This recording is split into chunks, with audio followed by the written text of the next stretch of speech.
मन लगाओगे इसके ऊपर, इसे पूरा करोगे और इसके अनुसार चलोगे, आज के बाद आपके दिन बदलने स्टार्ट होंगे यीशु मसीह के नाम में। अब ताली मारी है क्योंकि अब दिन बदलने वाले हैं। मैं नहीं बदलूंगा, मेरे दिन बदल जाए। मेरे क्या हो जाए? बोलो मेरे दिन बदल जाए, मैं ना बदलूं। हालेलुया। मैं जैसा हूं वैसा का वैसा ही रहूं प्रभु, लेकिन मेरे दिन बदल दो, मेरे हालात बदल दो। एक बहन प्रार्थना कर रही थी, एक बार मैंने समझाया ऐसे नहीं प्रार्थना करनी चाहिए। कहती प्रभु मेरा बंदा बदल दे, मेरा पति बदल दे। मैंने उसको काफी बार प्रार्थना कर सुना और एक दिन मैंने बोला इससे बात करनी चाहिए, जितने प्रार्थना गलत कर रही है। ऐसा ना इसका पति बदल के किसी और के पास चला जाए और जो बाद में जहां वेट करे मेरा पति कहां गया। मैंने बोला ऐसा मत बोलो कि मेरा पति बदल जाए, वो बदल दिया तो फिर गड़बड़ हो जाएगी। जे प्रार्थना किया करो कि मेरे पति के बुरे काम, बोलो क्या करो, बुरे काम, जिंदगी बदल दो, पति मत बदलो। पति बदलने से प्रॉब्लम हो जाएगी आपको, फिर दूसरा ढूंढती फिरोगे, फिर उसके लिए प्रार्थना करोगे मेरा पति बदल दो। अपने विचारों को, अपने शब्दों को जो आप प्रेयर में डिक्लेयर करते हैं, आपको वो भी नहीं पता क्या होते हैं। आपको जिस समझना है कि परमेश्वर ने आपको वचन सुनने के लिए बुलाया है। क्यों बुलाया आपको? बोलो क्यों बुलाया आपको? सब बोलो क्यों बुलाया आपको? वचन क्यों सुनना है? वचन सुनने के लिए हमें परमेश्वर ने कान दिए हैं, तब हमने वचन सुनना है। जिसके कान बंद हो वो सुनता थोड़ी है। मेरे पास जी को मैंने कल कॉल की, कोई काम था, कम सुनता है उनको। उनकी पत्नी ने बोला पास थोड़ा ऊंची बोलो, इनको कम सुनता है। मैं कहा कि मैं आपसे बात कर लूंगा, उनसे नहीं बात करूंगा, आप ऊंची बोल के उनको समझा देना। कितनों को जहां पर कम सुनता है,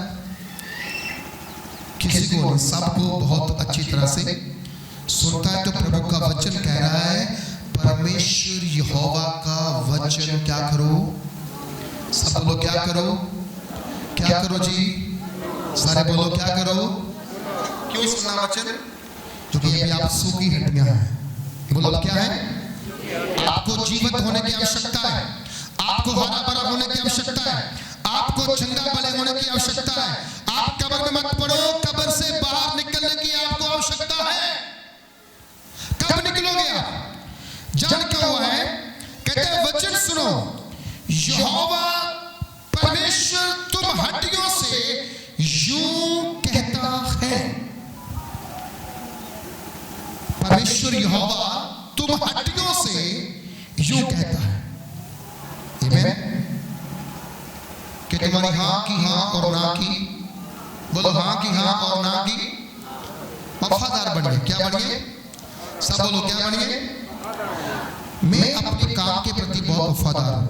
जे मैं आपको बताऊं चाहे ना बताऊं, प्रभु जानता है। प्रभु वो कहो जी आपको बता कोई सर्टिफिकेट थोड़ी लेना है, लेकिन बता रहा हूं कि मैं अपने काम के प्रति बहुत वफादार हूं। मुझे थोड़ी पीछे दिनों प्रॉब्लम आई तो मैं 10 के दिन ना लोगों से बात करना मैंने छोड़ दिया, 10-15 दिन लाइव आना छोड़ दिया। एक दिन मैं प्रार्थना में तो बैठा हुआ था, मुझे खुदावंद ने कहा एक ना एक दिन तुम्हें तो मेरे पास आना ही है। अगर तुम काम छोड़ के बैठ जाओगे तो फिर तुम वफादार नहीं कहलाओगे, तुम फिर बेईमान कहलाओगे। आज चर्च के लोग जो काम छोड़ के बैठे हैं कि मैं सेवा के लिए नहीं जाऊंगा, मैं प्रार्थना नहीं करूंगा, मैं चर्च में नहीं जाऊंगा, मैं किसी बात में आगे नहीं बढ़ूंगा, मैं आपसे कह रहा हूं कि वो लोग अपने आप को बेईमान का सर्टिफिकेट परमेश्वर से प्राप्त करना चाहते हैं।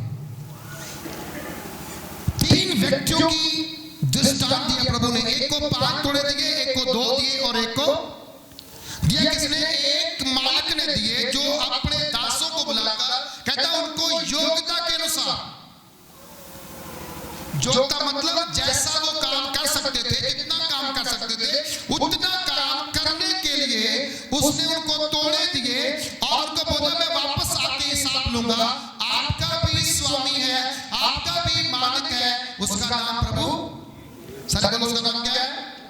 बोलो जी, क्या नाम उसका? प्रभु यीशु मसीह। वो कहां पे गया है? बोले कहां पे गया? हाँ जी, किसी को पता भी नहीं लगा कहां गया प्रभु। और पीछे वालों को पता कहां गया प्रभु? अब आगे तो हम पीछे बैठ के बस बातें करेंगे कि कोई बात नहीं, चुगली कर लो इसकी उसकी, वो पता है मुझे, प्रभु कहां गया मुझे नहीं पता। चुकन्नी होके बैठा करो प्रभु की हजूरी में। खुदा की रूह जब काम करे फिर हिलना नहीं, फिर बात नहीं करना, फिर सीधा परमेश्वर की कहां देखना? जगवेदी की ओर देखना, अल्टर की ओर देखना। और जब आप उसकी अल्टर की ओर देखोगे तब परमेश्वर आपकी ओर ग्रेस को रिलीज करेगा। बाइबल कहती है प्रभु यीशु मसीह स्वर्ग में क्यों गया? ताकि आपके लिए वहां पर घर तैयार कर सके। क्या कर सके?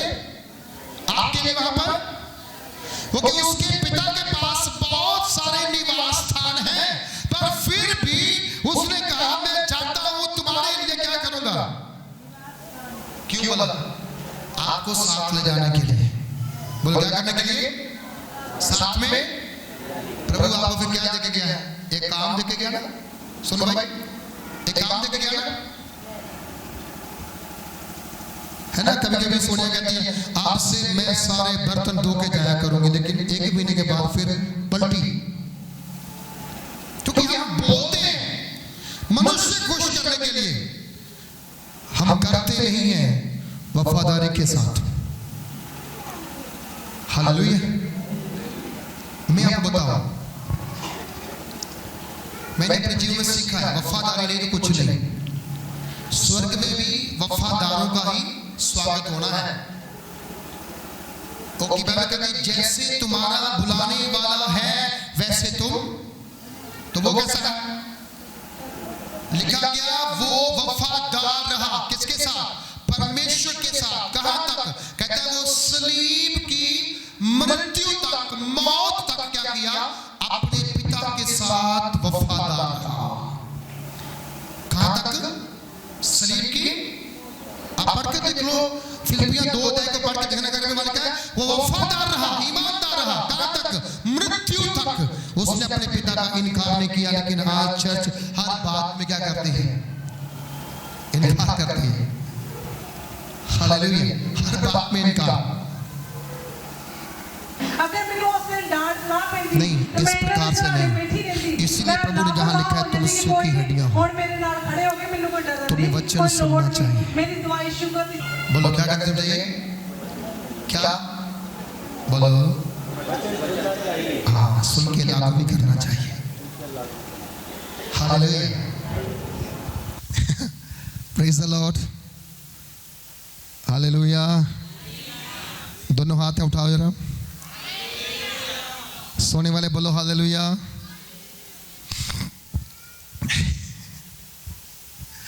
Praise the lord. सो वचन कहता है कि हमें वफादार बनना पड़ेगा। मैं ना जहां पर कई बार कोई काम देता हूं बच्चों को, करते नहीं बच्चे। जहां पर कुछ ना पुराने पोस्टर्स पड़े हुए थे, उनको बाहर बेचना भी गलत बात थी, बाहर फेंकना भी गलत बात थी। मैंने बच्चों को पिछले 1.5 महीने से बोला इसको आग में जला दो यार, ऐसे पड़े बेकार अच्छे लगते नहीं हैं। एक पोस्टर रोज जला के, आप मान लो अगर 3000 पोस्टर है तो आप समझ लो कि फिर 3000 दिन लग जाएंगे, लगभग 6-7 साल लग जाएंगे पोस्टरों को। मैंने फ्राइडे को जहां प्रार्थना के लिए आया, मैंने पकड़े सारे, मैंने 1 घंटे में जला दिए। साथ में मैंने जला करके प्रभु से माफी मांगी, प्रभु ऐसा नहीं होना चाहिए, पोस्टर सारे लगने चाहिए थे, लेकिन हमारी ईमानदारी जहां तक थी लगे नहीं। बहुतों के घरों में पड़े, उन्होंने अपने गांव में भी लगाए, आज भी पड़े। मैंने कल भी देखा किसी गांव में बहुतों के पास पड़े हुए पोस्टर, लगे ही नहीं। हम लगा ही नहीं सकते, मुंह से कुछ है और दिल से कुछ और है। आप कहां पर वफादार हो, कहां पर ईमानदार हो, किस जगह पर आप जाने का इंतजार कर रहे हो? वहां पर जहां पर ईमानदार परमेश्वर बैठा हुआ है, वो तो आपको देख के शर्मा जाएगा, इतने ईमानदार बंदे मेरे पास आए। अरे मेरे पोस्टर लगाने के लिए अपने पिंड में ही शर्माते रहे तो बाहर क्या प्रचार करेंगे? बोलो मैं क्या हूँ, बोलो मैं क्या हूँ। वो एक पेंट करना था, ला के रख दिया पेंट दुकान से, कितने 3 महीने से ज्यादा हो गए। अगस्त महीने में शायद बनी पेंट कर दो नहीं, मैंने कहा वो खुद खोल के करना शुरू किया। बाद में लड़के ने 10 मिनट में वो सारी रोडें पेंट कर दी। 10 मिनट लगे, मैंने गिनती में लगे, मतलब 10 मिनट के लिए 4 महीने का वेट। तो ये इसे ईमानदारी कहेंगे या बेईमानी कहेंगे? बोलिए क्या कहेंगे? ईमानदारी कहेंगे या बेईमानी कहेंगे? आपको भी जो काम दिया जाता है अगर आप नहीं करते तो आप ईमानदार कहलाएंगे या बेईमान कहलाएंगे? देखा लंगर नहीं है ना, आज कोई बंदा जहां रुकेगा नहीं, बस आमीन होते ही सब भाग जाएंगे, किसी को नहीं पूछेगा मैं जैसे कि बोलना चाहे प्रार्थना का वर्ड नहीं, क्योंकि हमारा पेट भरने का मसला है, प्रभु के साथ मसला विश्वास का नहीं है। हालेलुया। कितने को समझा रहा है? सूखी दिया कहां पड़ी रहेगी? खबर के अंदर पड़ी रहेगी। अगर वो परमेश्वर का वचन नहीं सुनेंगे, नहीं मानेंगे, नहीं जानेंगे। आइए एक वचन और पढ़ूंगा आपके लिए। पहला सुनो क्या पत्रुस का 4 अध्याय 13 आयत पढ़ूंगा आपके लिए। वहां पर क्या लिखा है? कौन सी हड्डियों के लिए प्रभु आ रहा है? हालेलुया। Thank you Jesus. एक बार जोरदार तारीफ करें प्रभु के नाम की। कौन सी हड्डियों के लिए प्रभु यीशु मसीह आ रहा है? संत पौलुस इस पुस्तक में कुछ लिख रहा है और कैसी हड्डियां आपको बन जाना है। Thank you Jesus. Hallelujah. Holi spirit. लिखा हुआ है 4:13 में, हे भाइयों हम नहीं चाहते कि तुम उनके विषय में जो सोते हैं अज्ञानी रहो, ऐसा ना हो कि तुम दूसरों के समान शोक करो जिन्हें आशा नहीं है। आज विश्वासी को अगर बरकत ना मिले उसका पहला कदम क्या होता है? पहला कदम चर्च बदलना। बोलो क्या करना? सारे बोलो पहला कदम क्या है? अगर जाजा चर्च से बरकत नहीं मिली तो वो और पुरो वाली चर्च में जाएंगे, वहां के लोग इधर को आ जाते हैं। अलग अलग तरीके से लोग अपनी आशीष को पाना चाहते हैं, लेकिन बाइबल कुछ कह रही है उन लोगों के लिए जो वफादार है, जो ईमानदार है, जो परमेश्वर की सेवा करने वाले हैं, उनके बारे में कहा गया है, हे भाइयों हम नहीं चाहते कि तुम उनके विषय में जो सोते हैं अज्ञानी रहो। क्या हो? अज्ञानी।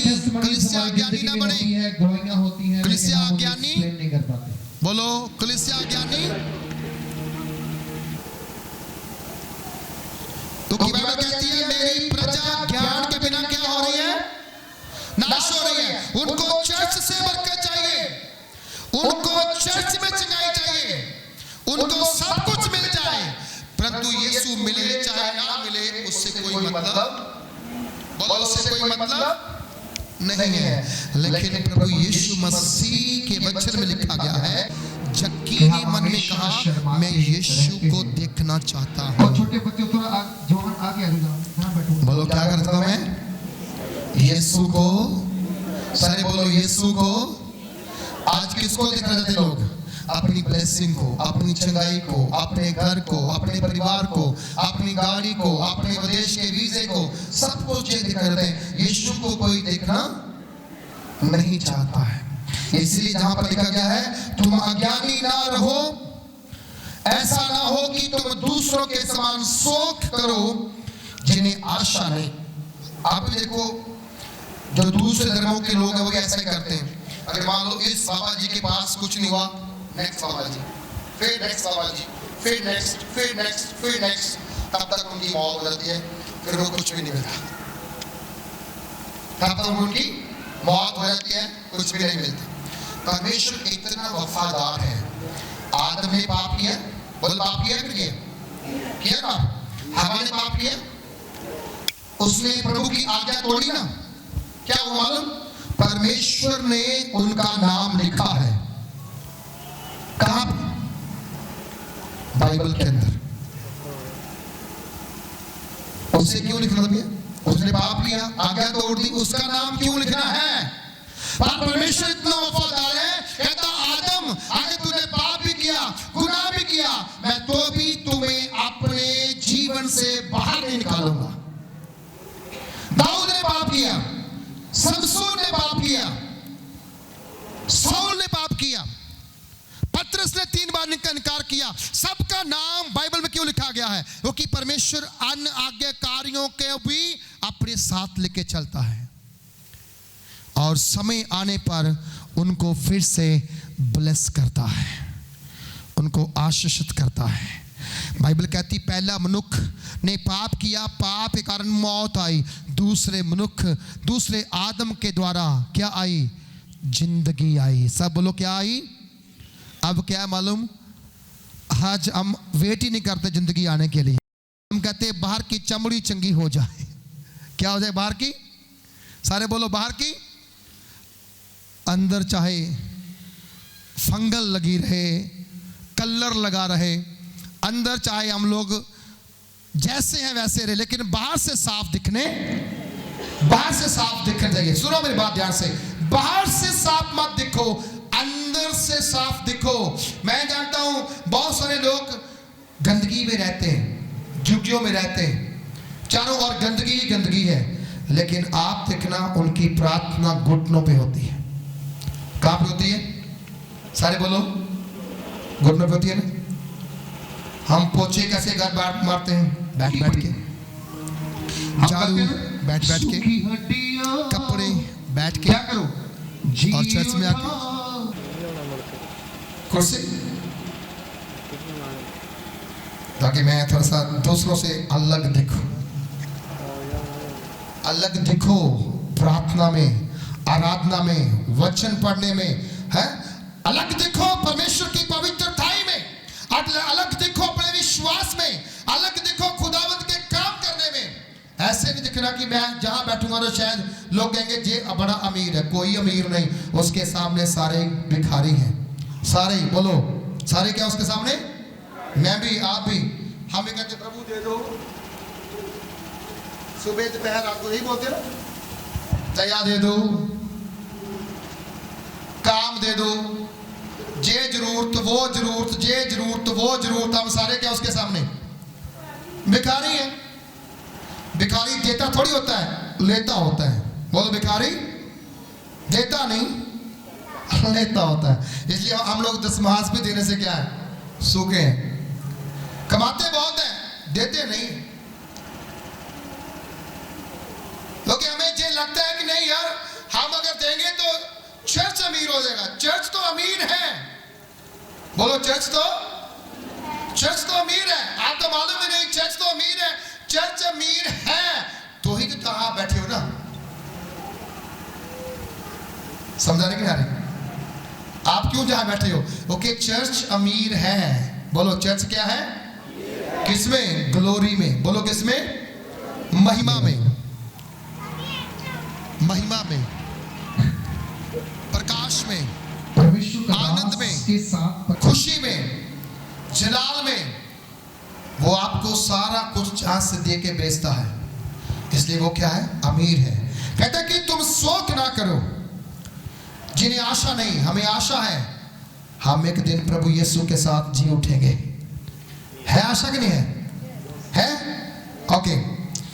क्योंकि यदि हम विश्वास करते हैं कि यीशु मरा और जी भी उठा, तो वैसे ही परमेश्वर उन्हें भी जो यीशु मसीह में सो गए हैं, उन्हें उसी के साथ ले आएगा। क्योंकि हम प्रभु के वचन के अनुसार तुमसे कहते हैं कि तुम जो जीवित और प्रभु के आने तक बचे रहोगे, सोए हुओं से कभी आगे ना बढ़ोगे। क्योंकि प्रभु आप ही स्वर्ग से उतरेगा। उस समय ललकार और प्रधान दूत का शब्द सुनाई देगा और परमेश्वर की तुरही फूंकी जाएगी, और जो मसीह में मरे हैं वह पहले जी उठेंगे। क्या करेंगे पहले? क्या करेंगे पहले? कैसे जी उठेंगे? आएंगे वापस फिर हम लोग वहीं पर। हालेलुया। हम वहां जी उठेंगे। कैसे जी उठेंगे? क्या हड्डियां जी उठेंगी। प्रभु ने बोला क्या हड्डियां जी उठेंगी? बोलो जी उठेंगी। हाँ जी। सोच में हड्डियां कैसे जी सकती हैं? हमारे घर के पास हमारे गांव में जो कब्रिस्तान है वहां तो बहुत हड्डियां हैं, वो कैसे जी सकेंगी? सारी हड्डियां उठेंगी, सब लोग उठेंगे।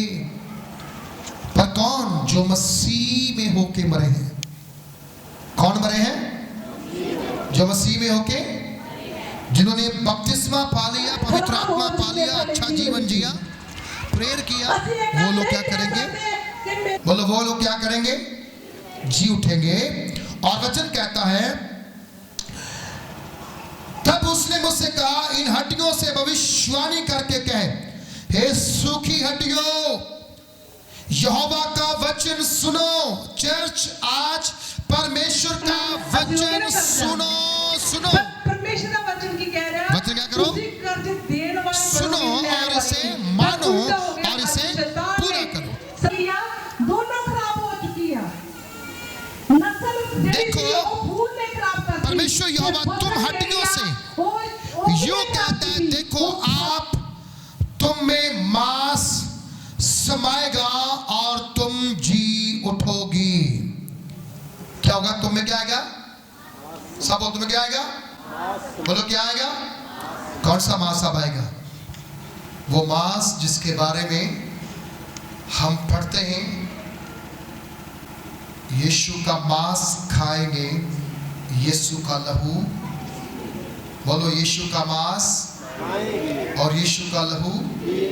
ये जो हमारा मांस है, ये हड्डियों से नीचे गिर जाएगा।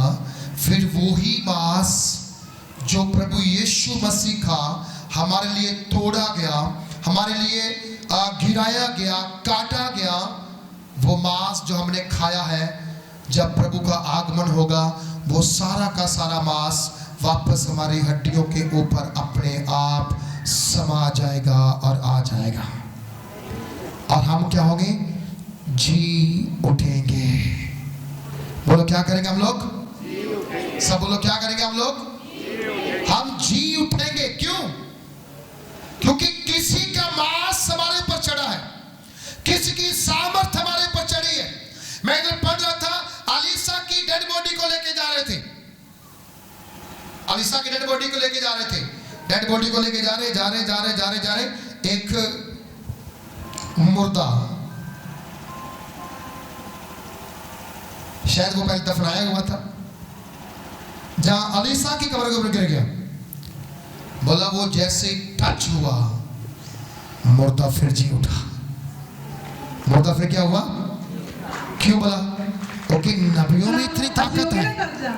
बोलो नबियों में इतनी, उसके सेवकों में इतनी ताकत है। तो बताओ उसको बनाने वाले, सेवक को बनाने वाले परमेश्वर के पुत्र प्रभु यीशु मसीह के लहू और मांस में कितनी ताकत होगी, उसमें कितनी पावर होगी।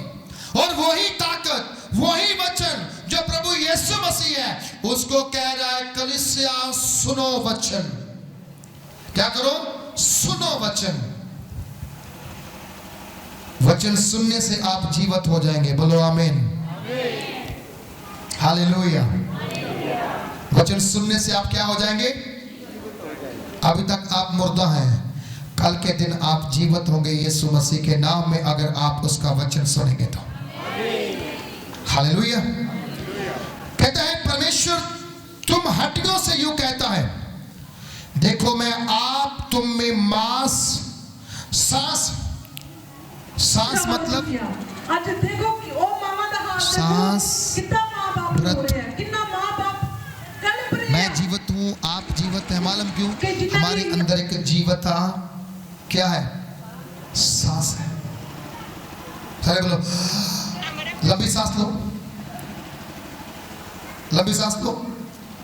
सारे नहीं ले रहे। लो भैया लो, लंबी सांस लो। ये तो लंबी है नहीं, ऐसे आप लंबी सांस ले सकते हो, जिन लोहे का पिलर नहीं ले सकता, जे सीमेंट का पिलर नहीं ले सकता। थोड़ा हंस के दिखाओ, बोलो सारे हंसो कदे हंसे नहीं? बोलो हंसो। हाँ चलो मैं हंसाता हूं। एक भाई साहब ने अपने बच्चे को बोला, ओए गधे दे पुत्र है तेरा, खोते दे पुत्र। वो नहीं आया। फिर बोले, ओए खोते दे पुत्र है तेरा, नहीं आया। चौथी बार कहता तेन मैं बुलाया तू आंदा नहीं। कहता मैनू थोड़ा बुलाया, तू तो अपने पुत्र खोते ने बुलाया। मैं खोता थोड़ी है। कहता मैं तेरा पुत्र है। हास्य हम इसलिए रहे हैं क्योंकि हमारे अंदर जीवित सांस है।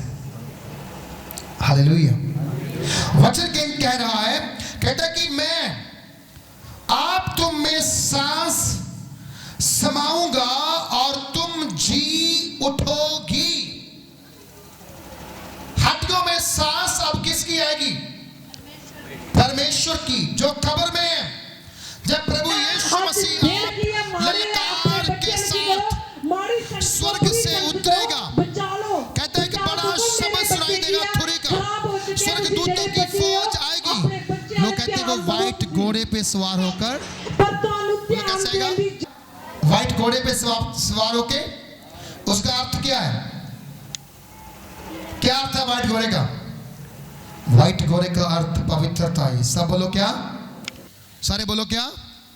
पवित्रताई। पवित्रताई, पवित्रताई के साथ जब प्रभु आएगा और जो हड्डियों में नई सांस आई है और वो जी उठी होंगी, अगर वो पवित्र होंगी तो आंख झपकते वो प्रभु यीशु के साथ स्वर्ग में उठाई जाएंगी। हालेलुया। क्या होंगी? वो स्वर्ग में उठाई जाएंगी। और वचन कहता है हम प्रभु से मिलने के लिए क्या हो जाएंगे? हवा में उड़ाए जाएंगे और के और हो जाएंगे। मान लो अभी जहां से हवा चले, जहां से मिट्टी जो उड़ेगी ना, ये मिट्टी और वो मिट्टी आपस में क्या हो जाएंगी? मिल जाएंगी। चाहे वो मिट्टी लाल हो, चाहे वो रेतली हो, वो दोनों आपस में मिक्स हो जाएंगी। आज मैं आपसे कहता हूं, परमेश्वर का वचन कह रहा है, अगर आप तैयार होंगे उसका वचन सुनने के लिए, आपसे आज से आपकी सूखी हुई जो अवस्था है, आपका सूखापन जो है, प्रभु यीशु का वचन सुनने के बाद ये हरा भरा हो जाएगा। ये हरा भरा हो जाएगा। ये हरा भरा हो जाएगा और आप परफेक्ट होंगे और आप ब्लेस होंगे और आप आगे बढ़ेंगे यीशु मसीह के नाम से। मैं आपसे कह रहा हूं, परमेश्वर का वचन कहता है कि मैं अपनी सांस तुम में समाऊंगा और तुम जी उठोगी।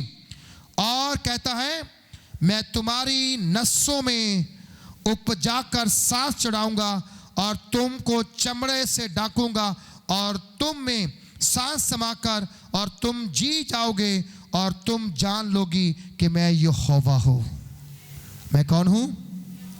क्या करेगा वो? सूखी हड्डियों के अंदर क्या करेगा? सांस भरेगा। जो हमारा पंजर पड़ा है उसके ऊपर चमड़ा ले आएगा। क्या ले आएगा?